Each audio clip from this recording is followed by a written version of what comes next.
Hello guys, welcome back. ഞാനിന്ന് first തന്നെ വന്നത് രാവിലെ തന്നെ ഉള്ളൊരു വീഡിയോ ആണ്. ഞാൻ ഓഫീസിലേക്ക് പോകുന്നതിനെക്കാട്ടും മുന്നേ അതുവരെയുള്ളൊരു വീഡിയോ എടുക്കാമെന്ന് വിചാരിച്ചിട്ടുണ്ട്. ഞാൻ ആദ്യം തന്നെ ചോറിന് വെള്ളം വെച്ചിട്ടുണ്ട്. ഞാൻ ഇന്ന് ഇഡ്ഡലിയാണ് ഉണ്ടാക്കാൻ ഉദ്ദേശിക്കുന്നത്. അതിന് വേണ്ടിയിട്ട് മൂട് ചെമ്പ് വെച്ചിട്ടുണ്ട്. അപ്പം നമുക്ക് ഇഡ്ഡലി ആകുമ്പം കുറച്ചും കൂടെ എളുപ്പമാണ്. ഇങ്ങനെ ഒഴിച്ചു കൊടുത്താൽ അത് അവിടെ നിന്ന് ആയിക്കോളും. ദോശയൊക്കെ ആകുമ്പോൾ നമ്മൾ അതിൻ്റെ അടുത്ത് നിന്നിട്ട് ഇങ്ങനെ ഒഴിച്ചു കൊടുക്കണമല്ലോ. അപ്പോൾ ആ ഒരു ബുദ്ധിമുട്ട് നമുക്ക് ഇഡ്ഡലിക്ക് വരുന്നില്ല. അപ്പോൾ അതുകൊണ്ട് തന്നെ കുറച്ചും കൂടെ എളുപ്പമായിട്ട് പെട്ടെന്ന് കഴിയും ഇഡ്ഡലി ആകുമ്പം.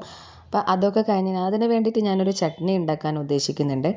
നമ്മൾ ഇഡ്ഡലിക്ക് തേങ്ങേൻ്റെ ചട്നിയാണല്ലോ ഇത്. അതല്ലാത്തൊരു ചട്നിയാണ്. അതിന് വേണ്ടിയിട്ട് തക്കാളിയും അതേപോലെ ഉള്ളിയും വെളുത്തുള്ളിയും ഇഞ്ചിയും പുളിയുമാണ് കേട്ടോ ഇതിന് വേണ്ടത്. അപ്പം അതൊക്കെ ഇട്ടിട്ട് നമുക്ക് എന്താക്കാം, ചട്നി എങ്ങനെയാണ് ഉണ്ടാക്കുന്നതെന്ന് നോക്കാം. ഇതൊക്കെ ഞാൻ റെഡിയാക്കി വെച്ചിട്ടുണ്ട്. ഇനി നമുക്ക് പാത്രം വെച്ചിട്ട് അതിലേക്ക് ഇതൊക്കെ ഇട്ട് കൊടുക്കാം. നമ്മൾ എണ്ണ ഒഴിക്കേണ്ട. എണ്ണ ഏറ്റവും ലാസ്റ്റ് നമ്മൾ കടുകിട്ടിട്ട് വറുത്തെടുക്കുന്നതാണ്. അപ്പം ഇതൊക്കെ ഇട്ട് കൊടുത്തിട്ട് നല്ലോണം ഇളക്കി കൊടുത്ത് കുറച്ചൊന്ന് വാടുമല്ലോ, അതുവരെ നമുക്ക് വെയിറ്റ് ചെയ്യാം. അത് കഴിഞ്ഞിട്ട് നമുക്ക് ചുവന്നകായും മുളകും കൂടെ വേണം ഇതിന്. അപ്പോൾ അതിൻ്റേതായ എരിവും ഉണ്ടാവും. അതിൻ്റെ ഇടയിൽ ഞാനിത് ഇഡ്ഡലിയൊക്കെ ഇങ്ങനെ ആവുന്നുണ്ട്. അപ്പം ചുവന്നകായും മുളകും കൂടെ ഇട്ട് കൊടുത്തിട്ട് നല്ലോണം ഒന്ന് ഇളക്കി കൊടുക്കുക. എന്നിട്ട് അതിന് വേണ്ട സാധനങ്ങൾ എന്തൊക്കെയാണെന്ന് നോക്കാം. അപ്പം സാധനങ്ങളെന്ന് പറയുമ്പം മുളക് പൊടി, അതേപോലെ അതിൻ്റെ ഇടയിൽ ഇത് ചോറും ഇങ്ങനെ വേകുന്നുണ്ട്. മുളക് പൊടി, അതേപോലെ മഞ്ഞൾ, അതേപോലെ ഉപ്പ്, പിന്നെ നല്ല ജീരകം ഉണ്ടല്ലോ അതും കൂടെ ഞാൻ അതിലിട്ട് കൊടുക്കുന്നുണ്ട്. എന്ന് വെച്ചാൽ ഒരു ചെറുതായിട്ടൊരു ഫ്ലേവർ വരുമ്പോൾ നല്ല ടേസ്റ്റ് ആയിരിക്കും.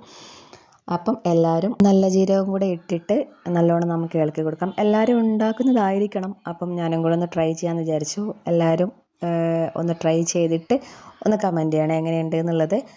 ഇത് റെഡി ആയിട്ടുണ്ട്.